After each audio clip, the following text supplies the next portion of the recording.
அவர் இருக்கும்போது நமக்கு ஏங்க பயம்? உன்னோடு இயேசு இருக்க உன் படகு மூழ்கிடுமோ. மகா சவால் என்ன தெரியுமா? அவர் உன் கூட எப்போ இருக்கிறாரு, நீ அவரோட இருக்கிறதாண்டா சவால். அவர் உன் கூட எப்போ இருக்கிறாரு, அவர் வாக்கு கொடுத்துட்டாரு, நான் உன்னை விட்டு விலகுவதும் இல்லை, உன் கரத்தை பிடிச்ச நான் கடைசி வரைக்கும் என்ன பண்ண மாட்டேன். நான் சொல்றேன், அவர் உன் கூட இருக்கிறதுனாலதான் இவ்வளவு பெரிய ஆபத்து வந்து இன்னும் நீ உயிரோட இருக்க. அவர் உன் கூட இருக்கிறதுனாலதான் இன்னைக்கு இந்த இடத்துல இந்த சத்தத்தை கேட்கிறேன். அவர் உன் கூட இருக்கிறதுனாலதான் இவ்வளவு தூரம் நீ இருக்கிற.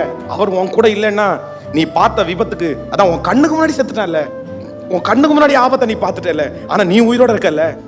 அதான் இங்க இருக்கிற நிறைய தம்பிங்க கூட சொல்ல முடியும், மரணத்திற்கு உனக்கு ஒரு அடி தூரம் தான் இருந்துச்சு, ஆனா ஆண்டவர் உன் கூட இருக்கிறாருடைய ஒரு மிகப்பெரிய அடையாளம் என்னன்னா, இந்த சத்தத்தை நீ கேட்டு இருக்கிறது தான் அடையாளம். ஆண்டவர் உன் கூட இருக்காரு. ஆனா சவால் என்ன தெரியுமா? நீ அவரோட இருக்கணும்.